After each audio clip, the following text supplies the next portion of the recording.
جیسے ہی صبح عاشور قریب آنے لگی، امام حسین علیہ السلام نے ہم شکل رسول علی اکبر سے کہا، بیٹا اذان دو۔ علی اکبر کی اذان کے ساتھ رسول اللہ کے خاندان نے نماز فجر پڑھی۔ اتنی دیر میں فوج یزید امام حسین پہ نماز میں ہی حملہ کر دیا اور ہر ایک شہید شہادت کا جام پیتا رہا۔ کبھی حر شہید ہوتے ہیں تو کبھی زہیر شہید ہوتے ہیں، کبھی جون شہید ہوتے ہیں تو کبھی حبیب شہید ہوتے ہیں، کبھی امام حسین شہزادے قاسم کے ٹکڑے چنتے ہیں تو کبھی غازی عباس کے بازو اٹھاتے ہیں، کبھی اکبر کے سینے سے برچھی نکالتے ہیں اور کبھی اپنے معصوم بیٹے علی اصغر کے گلے میں تیر دیکھتے ہیں۔ بس کربلا میں حسین تنہا رہ گئے۔ بس آپ خیمے آتے ہی بی بی سے کہتے ہیں، اماں فضا، میرے وہ پرانے کپڑے لاؤ جو جگہ جگہ سے پھٹے ہوئے ہیں۔ بی بی زینب نے فرمایا، بھیا آپ پرانے کپڑے کیوں پہن رہے ہیں؟ امام حسین علیہ السلام نے فرمایا، یہ لوگ ایسے بدترین لوگ ہیں، میری شہادت کے بعد میرے جسم کو لوٹیں گے۔ شاید میرے پھٹے پرانے کپڑے کو دیکھ کر ان کے ضمیر جاگ جائیں۔ تمام بیویوں سے الوداع کہتے ہوئے امام حسین علیہ السلام امام سجاد کے خیمے آتے ہیں۔ امام سجاد بستر بیماری پہ پڑے۔ امام حسین علیہ السلام نے آواز دی، بیٹا سجاد، اپنے بابا حسین کا آخری سلام قبول کرو۔ امام سجاد علیہ السلام جیسے ہی آنکھیں کھولتے ہیں، دیکھا امام حسین کے چہرے پر علی اصغر کا خون ملا ہے، نہ ساتھ میں علی اکبر ہے نہ چچا عباس۔ چیخ کے کہنے لگے، بابا علی اکبر، چچا عباس، ہمارے ساتھی کہاں ہیں؟ امام حسین علیہ السلام نے فرمایا، سجاد سب سے لے کر اب تک سب جام شہادت پی چکے ہیں۔ امام سجاد سہارے سے اٹھتے ہیں، فرماتے ہیں، مجھے اجازت دو بابا۔ امام حسین علیہ السلام نے فرمایا، سجاد تمہارا امتحان یہ نہیں بلکہ تمہارا امتحان تو میری شہادت کے بعد شروع ہوگا۔ تجھے اپنی بہنوں اور ماؤں کے ساتھ قیدی بنایا جائے گا، تجھے پتھر مارے جائیں گے، باغی کا بیٹا بلایا جائے گا، اسلام کا نام بلند کرنا، ہر جگہ اپنے نانا کی رسالت کی گواہی دینا۔ امام سجاد روتے رہے اور امام حسین میدان تک آ پہنچے۔ ایک طرف 9 لاکھ فوج تھی، ایک طرف نواسہ رسول حسین ابن علی آ کے کہتے ہیں، اے لوگو، بتاؤ میرا قصور کیا ہے؟ میں نے کسی پہ کوئی ظلم کیا ہے؟ میں نے کسی کا کوئی حق غصب کیا ہے؟ میں نے حلال کو حرام اور حرام کو حلال کیا ہے؟ کسی جرم کی وجہ سے مجھ سے لڑنے آئے ہو؟ تمام لوگ ہم آواز ہو کر کہتے ہیں، ہم تجھے اس لیے مارنا چاہتے ہیں کیونکہ تو علی کا بیٹا ہے۔ امام حسین علیہ السلام نے فرمایا، اے لوگو، آج جس اسلام کا پرچم تمہارے ہاتھوں میں ہے، یہ پرچم میرے بابا علی نے اونچا کیا ہے۔ نہ بھولنا، خیبر، خندق، بدر میں میرے بابا علی نہ ہوتے تو مسلمانوں کی فتح ناممکن تھی۔ اے لوگو، بتاؤ، اللہ کے رسول نے فرمایا تھا کہ جو علی کا دشمن وہ مجھ محمد کا دشمن، اور جو میرا دشمن وہ اللہ کا دشمن، اور جو میرا دوست وہ اللہ کا دوست۔ جہاں حق ہوگا وہاں علی ہوگا، اور جہاں علی ہوگا وہاں حق ہوگا۔ آج اسی علی کے بغض میں تم مجھے اور میرے بچوں کو مار رہے ہو۔ اتنے میں فوج یزید ادھر ادھر دیکھ رہی تھی۔ عمر سعد نے کہا، حسین کی بات نہ سنو، حملہ کر دو۔ امام حسین پہ حملہ فوج نے کر دیا۔ امام حسین جیسے ہی ذوالفقار نکال کر فوج یزید کا جواب دیتے ہیں تو لاکھوں فوجی بھاگنا شروع کر دیتے ہیں۔ فوج یزید میں کرام برپا ہو گیا۔ دنیا کی تاریخ میں ایسی جنگ کبھی نہ دیکھی کہ ایک طرف 9 لاکھ کا مجمع، ایک طرف مولا حسین اکیلے، اور فوج اشقیاء دارالامارہ پر پہنچ جاتی ہے۔ امام حسین علیہ السلام نے فرمایا، آؤ علی کے لال کی جنگ دیکھو، ایک پیاسے کی جنگ دیکھو، جس کا جوان بھائی مارا گیا، جس کے جوان بیٹے کو برچھی ماری گئی، جس نے اپنے ہاتھ سے اپنے 6 ماہ کے بچے کی قبر بنائی۔ امام حسین میدان کربلا میں شیر کی طرح حملہ کر رہے تھے۔ اتنے میں آواز غیب آتی ہے، اے حسین، تیرا رب تجھ سے راضی ہوا۔ امام حسین نے اس صدا کو سن کے ذوالفقار کو تھام لیا۔ اتنے میں شمر ملعون نے کہا، یہ علی کا بیٹا ہے، اس کو شہید کرنا ناممکن ہے، جاؤ خیموں کو آگ لگاؤ۔ انہوں نے بیویوں کے خیموں کو آگ لگا دی۔ امام حسین کبھی خیموں کی طرف بڑھتے ہیں، کبھی فوج کی طرف آتے ہیں۔ عمر بن سعد نے کہا، اس 9 لاکھ فوج کو 4 حصوں میں تقسیم کر دو اور چاروں طرف امام حسین پر تیر نیزے پھینکو۔ تاریخ گواہ ہے فوج یزید نے دور سے تیر مارنا شروع کر دیے۔ کہیں سے کوئی پھالا پھینکتا ہے، کہیں سے کوئی برچھی پھینکتا ہے، اور جس کے پاس مارنے کے لیے کچھ بھی نہ تھا وہ کربلا کے گرم زمین سے پتھر اٹھا کے امام حسین کی طرف پھینکتا ہے۔ امام حسین کا جسم زخموں سے بھر گیا۔ تاریخ گواہ ہے امام حسین کے جسم پر اتنے تیر لگے کہ امام حسین کا جسم نظر تک نہیں آ رہا۔ بس نواسۂ رسول زین سے زمین پہ آئے تو فوج یزید خوشی سے جھومنے لگی، لیکن امام حسین کا وہ گھوڑا جس پہ امام حسین سواری کرتے تھے، وہ گھوڑا امام حسین کے چاروں طرف طواف کرنے لگا، تیروں نیزوں کو اپنے اوپر لینے لگا۔ وہ گھوڑا دوڑ ہی رہا تھا کہ عمر ابن سعد نے کہا، رکو، کوئی تیر نہ چلائے، ارے یہ رسول اللہ کا گھوڑا ہے، ایسا نہ ہو اس گھوڑے کو تکلیف ہو۔ لیکن افسوس، رسول اللہ کے گھوڑے کا یہ لوگ احترام کر رہے تھے جس پر رسول اللہ سوار ہوتے تھے، لیکن جن کو اپنے کندھوں پر سوار کیا مولا حسین کا احترام بھول گئے۔ بس امام حسین سر سجدے میں رکھ کے اللہ کا ذکر کر رہے ہیں، اتنے میں ظالم آتے ہیں، امام حسین کے سر کو قلم کرتے ہیں۔ امام حسین کے سر کا کٹنا تھا۔ فوج یزید جھومنے لگی۔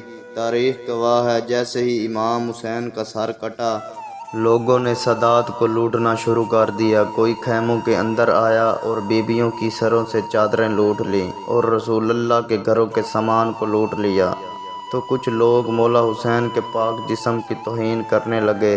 ایک ظالم قریب آیا، امام حسین کے ہاتھ میں ایک انگوٹھی تھی، اس کو اتارنے کی کوشش کی گئی، وہ نہ اتری۔ اس ظالم نے امام حسین کی انگلی کاٹ دی اور پھر امام حسین کے جسم مبارک کو کربلا کی گرم زمین پر رسیوں سے باندھ کر گھماتے رہے۔ عمر سعد نے کہا، اب حسین کی لاش کا وہ حشر کرتے ہیں، رہتی دنیا تک کوئی بھی یزید کے خلاف آواز نہ اٹھائے۔ امام حسین اور اس کے ساتھیوں کے جسم سے سروں کو کاٹ کے الگ کر دو اور جسم کو سامنے رکھ دو، گھوڑوں کو تیار کرو، ان کی لاشیں پامال کی جائیں۔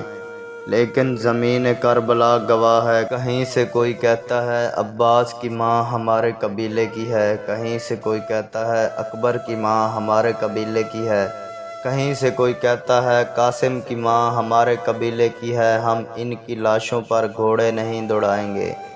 کہیں حر کی لاش کو اٹھا لیا جاتا ہے، کہیں حبیب کی لاش کو کوئی اٹھا لیتا ہے۔ بس کربلا کی گرم زمین پہ فاطمہ زہرا کا لال پڑا رہا، مگر ظالم نے یہ نہ کہا یہ ہمارے رسول اللہ کا نواسہ ہے۔ بس گھوڑوں کو تیار کیا گیا اور امام حسین کی لاش کو پامال کیا گیا۔ تاریخ گواہ ہے مشرق کے گھوڑے مغرب کی طرف اور مغرب کے گھوڑے مشرق کی طرف دوڑاتے ہیں۔ امام حسین کی لاش کو اتنا پامال کیا گیا کہ امام حسین کا سینہ امام حسین کی پشت سے جا ملا۔ فوج یزید امام حسین کی لاش پامال کر رہی تھی اور وہاں شمر اور عمر ابن سعد خوش ہو رہے تھے۔ اتنے میں اندھیرا چھا گیا اور یوں غریبوں کی شام بجھ گئی اور بے پردہ بیبیاں زمینوں پہ بیٹھ کر شہید کربلا کا ماتم کر رہی ہیں۔ امام سجاد نے دیکھا کہ زمین رو رہی ہے، کہیں سے قیامت نہ آ جائے، اپنے سر کو سجدے میں رکھا اور رات اللہ کی نعمتوں کا شکر کرتے رہے۔ بس شام غریبہ کا ڈھلنا تھا۔ 11 محرم کا سورج طلوع ہوا۔ شمر رسول اللہ کی بیٹیوں کو قید کرتا ہے اور قیدی بنا کر کوفہ اور شام کی طرف لے کر چلا جاتا ہے، اور امام حسین کی لاش اور ان کے ساتھیوں کی لاشیں کربلا کی زمین پر بے کفن پڑی رہی۔ امام سجاد خون کے آنسو روتے رہے۔ تاریخ گواہ ہے امام حسین کی لاش 3 دن کربلا کی زمین پر بے کفن پڑی رہی۔ 13 محرم 61 ہجری لوگوں نے دیکھا فوج کا پیرا کم ہوا ہے تو وہ نہر فرات سے پانی بھرنے کے لیے بحر آئے۔ بنی اسد کی عورتوں نے دیکھا کہ زمین کربلا پہ لاشیں بکھری ہیں، وہ چیخ کے روتی ہیں اور اپنے اپنے مردوں سے جا کے کہتی ہیں، اے لوگو، یہ رسول اللہ کا خاندان تھا، یزید کی فوج نے ان کو قتل کر دیا ہے، ہم ان کی لاشوں کو دفن کرتے ہیں۔ ان کے مردوں نے کہا، کیا کہہ رہی ہو، یہ یزید نے مارا ہے، ایسا نہ ہو ان کو دفن کریں، یزید ہمیں بھی نہ مار دے۔ عورتیں رو کے کہتی ہیں، اے بدبخت لوگو، اللہ کے رسول نے فرمایا تھا میں اجر رسالت کچھ نہیں مانگتا سوائے اس کے میری اولاد سے محبت کرنا۔ اے لوگو، اگر تم نہیں جاتے ہم عورتیں جاتی ہیں اور ہم رسول اللہ کے خاندان کو تدفین کرتی ہیں۔ کچھ کے ضمیر جاگے، کچھ مرد کربلا کی زمین پر پہنچے تو دیکھا کہ کسی کے جسم پہ سر نہیں ہے، یہ زمین کربلا میں بکھرے ہوئے ہیں۔ انہوں نے سوچا سب کی پہچان کرنا ناممکن ہے، ایسا کرتے ہیں بڑا سا کھڈا کھودتے ہیں اور تمام شہیدوں کو اس کھڈے میں دفن کر دیتے ہیں۔ کہ یوں وہ کھڈا کھود ہی رہے تھے کہ اتنی دیر میں معجزے سے ایک نورانی چہرے والا کمر جھکی ہوئی آ پہنچا۔ لوگوں نے سوچا کوئی سپاہی ہے تو کہنے لگا، اے لوگو نہ ڈرو، میں اس غریب کا بیٹا سجاد ہوں۔ تو امام سجاد رسول اللہ کی ابا کو ان لوگوں کے ہاتھوں میں تھماتے ہیں اور زمین کربلا کے میدان سے امام حسین کا جسم چننا شروع کرتے ہیں۔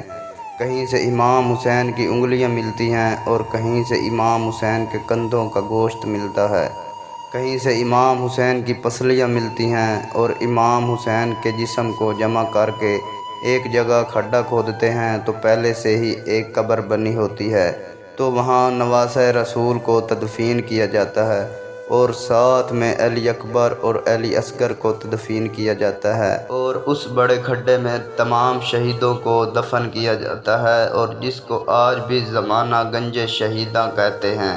اتنے میں کوئی کہتا ہے، ایک بوڑھے کی لاش رہ گئی ہے۔ امام سجاد رو کے کہتے ہیں، یہ حبیب ابن مظاہر کی لاش ہے، اللہ کی مرضی ہے حبیب کی قبر امام حسین کے دروازے پہ بنے، کیونکہ ہر آنے والا حبیب کی زیارت کر کے امام حسین کی زیارت کرے۔ اتنی دیر میں امام سجاد کہتے ہیں، رکو، آؤ نہر کی طرف جاتے ہیں۔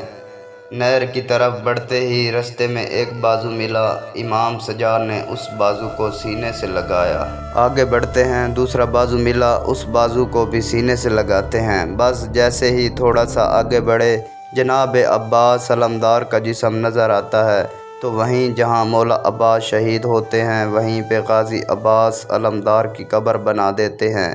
تاریخ نے لکھا، کربلا کے واقعہ کے بعد یزید نے اور آنے والے بادشاہوں نے امام حسین اور ان کے ساتھیوں کی قبروں کے نشان ختم کر دیں، لیکن اللہ جسے چاہے اسے کوئی بھی ختم نہیں کر سکتا۔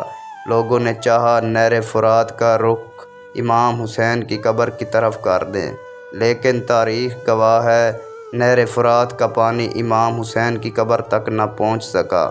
آج بھی اللہ نے اپنی اس نشانی امام حسین ابن علی کو ہر خاص و عام کے لیے توحید کی نشانی بنا کے رکھا ہے۔ لاکھوں لوگ کربلا آتے ہیں اور امام حسین علیہ السلام کی قبر کی زیارت کر کے اسلام زندہ باد اور ظلم مردہ باد کہتے ہیں۔ امام حسین کے روضے کی دہلیز چومتے ہیں، سلام ہو امام حسین ابن علی پر۔